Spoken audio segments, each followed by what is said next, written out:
Napaka-affordable na single attached, merong malaking lot area na under 3 million lamang, located dito sa Naik, Cavite, kaya merong provincial feels and perfect na perfect para sa iyong pamilya. I-check nyo na po ito.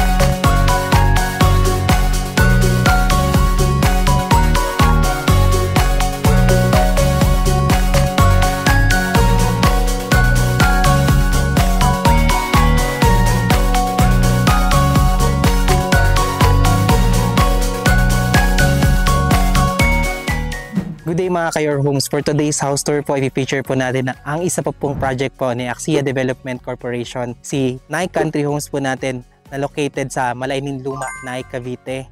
At i-feature po natin ang kanilang unit po na si Carnation na meron pong lot area na 144 square meter, kaya magugustuhan nyo po ito lalo po kung gusto nyo po ng malaki po ang lot area na meron pong price range na less than 3 million. Bago po natin to tignan ang ating model unit, first, please make sure to subscribe sa aming YouTube channel and i-click nyo na rin po yung notification bell para whenever na mag-upload po kami ng panibagong mga YouTube house tours, maging updated po kayo dito at kayo po yung mga unang makakita. Kami rin po na sa TikTok. At the same time, kami rin po ay nasa Facebook. So please click like and follow para maging updated po kayo sa aming mga postings. Again, ako po si Carlo Felices together with my team sa likod po ng camera. And welcome po kayo to another Your Homes house tour.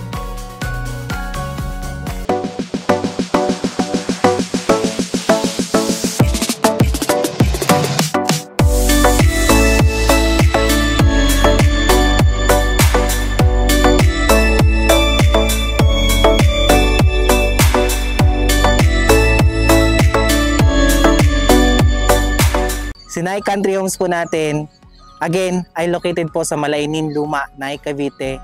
At meron po tayong total of 17 hectares sa ating project, kaya po malaki po ito. At meron po tayong iba't ibang klase po ng model unit dito. Nandyan po si Tangerine, yung ating row house po. Nandyan po si Linnea, pero sold out na po yan. Si Carnation po, itong i-feature po natin ngayon, at si Jasmine. Napaka-provincia feels lang po ng ating location. Paglabas po natin dyan, nandyan na rin po ang ating barangay. Kung itutuloy-tuloy po natin yan sa highway, malapit na rin po yan sa ating Naik proper. Doon po sa Naik proper natin, nandun na po yung lahat ng landmarks na kailangan po natin sa ating pang-araw-araw. Napaka-secure po ng community. 24/7 po ang ating security rin po dito. At the same time, kompleto rin po ang ating amenities dyan. Makikita nyo yan sa screen. So ngayon po, feature po natin again ang ating model unit na si Carnation. Si Carnation po ay meron pong typical lot area na 144 square meter at floor area na 66 square meter. Sa ating floor area pa lang, napakalaki po nito. Kung mahilig ka pong magtanim or gusto nyo pong in the future if extend ang inyong bahay or gawan po ng renovation, napaka-perfect po ng unit po na ito sa inyo. And at the same time po, bare po ang ating pagkaka-turnover at single attached po siya. So meron lang po siyang firewall po sa ating gilid ng ating bahay. Yan po ang ating lahat ng model unit kay Carnation. Pero ito pong model unit na titignan po natin, wala po siyang firewall because this is designed for sa iba po na lang project. Pero ito lang po para papakita po natin yung i-expect po natin sa turnover po ng ating unit. Si Carnation single attached po natin ay meron pong provision for 2 to 3 bedrooms sa ating second floor. Meron po siyang 2 toilet and bath. Meron po siyang living area, dining area, service area, may kitchen area din po tayo. At kung mapapansin po natin, dahil malaki po ang ating lot area, meron po talaga tayong space para sa ating parking. Ano pang hinihintay natin? Tingnan po natin ang... So ngayon, kung mapapansin nyo po, si ating Carnation po ay napakasimple lang po ng ating pagkakadesign. At pagdating po talaga kay Axia, napakalaki po nilang maglagay ng mga bintana, kaya napakaganda po ng pagpasok ng hangin. And at the same time po, ng liwanag, kaya maliwalas lang po ang ating bahay. Kinalayan po nila ito ng medyo may pagka-dirty white. At the same time, meron po silang mga rock po dito sa gilid. Ayan po. So sa mga unit po na makukuha po natin, depende po kung nandito po yung ating firewall or dun po sa kabila. Pero kung mapapansin nyo po, dito po na makikita po natin, ito po yung ating magiging space kapag po tayo ay nakakuha ng unit Napakalaki po kasi ito po ay ang minimum po natin sa Nai Country Homes sa ating mga Carnation ay 144 square meter na lot area. Ang dami nyo pong pwedeng gawin sa unit ninyo at extension. Kung gusto nyo pong magtanim, perfect na perfect po ito. Dito po sa ating likod, mapapansin din po natin meron din tayong space for the service area or kung gusto nyo pong extend yan, pwede rin po yan. So, tara po, tignan po natin ang loob ng bahay. Pagkapasok po natin, naka-metal door na rin po kaya napaka-safe po niyan para sa ating pamilya. At the same time po, mapapansin nyo po yung ating turnover na bare siya. Kaya po napakamura pa rin po ng ating price po nitong Carnation kahit siya po ay single attach. So dito po, mapapansin po natin, bago po natin ituro yung ating mga spaces, conventional po ang ating pagkakatayo ng unit. Meron po tayong mga poste, biga. So, matibay po ang ating pagkakagawa ng bahay. So, dito po, ito po ang ating space for the living area. And as you can see po, pwede po tayong maglagay dito ng sofa. Pwede dyan po yung TV, vice versa. Pwede naman din po yan. At nakita po talaga yung kalakihan po ng ating mga bintana. Dito po, ang ating space naman po for the dining area. Pwede po kayong maglagay po dito ng 6-seater na dining table. Pwede po yan.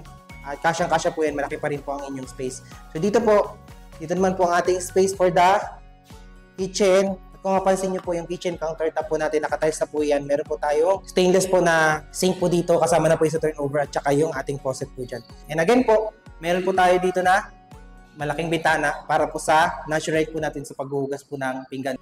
Lalagyan na lang po natin yan ng mga cabinet. Maganda na po ito. Nandito rin located yung ating circuit breaker. Sa katabi po ng ating kitchen, dito po yung access natin para sa ating service area. So, as you can see po, ayan po yung expect po natin. Meron pa talaga tayong malaking space dito. Napakita ko na po yan kanina. Pasok po tayo ulit. Bago po tayo umakyat, ito po pala ang kanilang turnover ng first toilet and bath po natin dito sa ground floor. And as you can see po, tayo po dito ay naka-tiles na. Mataas na rin po yung ating tiles. Halos ito po ay 6 tiles po. Kompleto po ang ating fixtures dyan. Meron po tayong toilet, may lavatory, toilet paper holder, meron po tayong shower at soap holder po. Wala lang po siyang finish sa wall at saka pintura. Yun lang naman po ang kulang dyan. Meron rin po tayo dyan. Ventilation dito po sa gilid. Bintana po natin to na owning. At meron po tayo PVC plastic door kaya kahit pong basa ang ating pinto, hindi po siya madaling masira. So ngayon, bago po tayo umakyat sa second floor, mapapansin po natin na ang kanilang hagdan po ay tubular po na bakal. Nilagyan na po nila ng semento po rito para in case po nilagyan po natin siya ng vinyl, maganda na rin po yan. So tara, tingnan po natin ang second floor. Sa pag-akit po natin sa hagdanan, saktong-sakto naman po ang ating space. So in case po mag-akit po tayo ng mga gamit, hindi po tayo masyadong mahihirapan. So again po, ang ating unit po doon ay single attach. So wala po tayong bintana dyan. Yan po ay firewall. So yan lang po yung expect natin. So pag-akit po natin, bubungad po sa atin ang space natin for the second floor. Ayan po siya.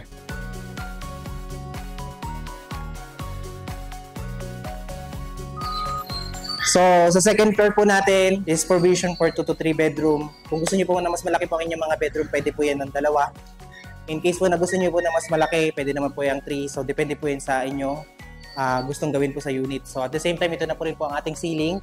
Papalagyan na lang po natin yan ng kisame or kung gusto niyo po yung ceiling po ninyo, gawin niyo siyang storage, pwede po yan. Nakaready na po ang ating mga switches.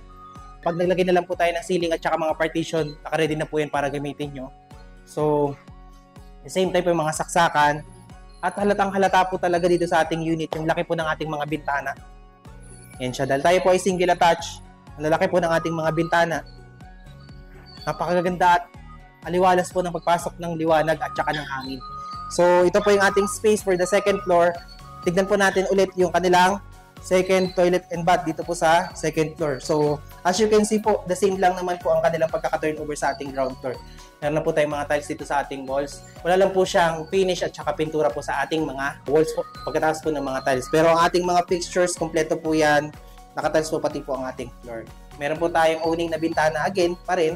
And PVC plastic door pa rin po ang ating pintuan. So ngayon po, nakita po natin ang ating model unit at ang ating actual turnover sa ating Carnation na model unit. Pag-usapan naman po natin ang presyo.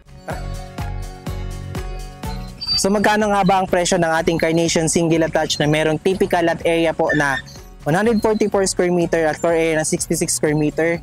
Ang ating total contract price po ay nag-i-start sa 12,000 at meron po tayong reservation fee po dito na 10,000.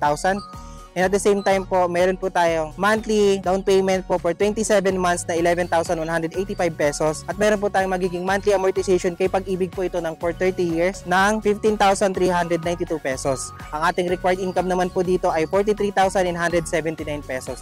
So in case po na hindi po kayo pasok sa ating required income, pwede naman po ang co-borrower dyan at pag-usapan po natin yan sa inyong mga inquiry. So kung meron pa po kayong mga further questions, kailangan nyo po ng further information regarding po this unit, or gusto nyo pong magpa-free tripping po dito po sa unit po nito or sa project po nito, you can contact us sa number po na makikita nyo sa screen. Nandiyan din po yung aming TikTok and at the same time sa aming Facebook page. Kaya kung ikaw ay naghahanap ng single attached na napaka-affordable, located sa Provincia Fields, dito po sa Naik, Cavite, may malaking lot area, 144 square meter, kaya perfect na perfect ito kung gusto nyo po nang mag-renovate po inyong bahay or gusto nyo pong magtanim. Kung meron po kayong malaking pamilya, kasyang-kasya rin po dito, i-check nyo na po ito. Kung hindi pa po kayo nakasubscribe sa aming YouTube channel, please like, share, and subscribe na rin po para maging updated po kayo sa mga bago po namin i-feature na bahay na kagaya po nito. Again, maraming salamat po sa panonood at magandang araw.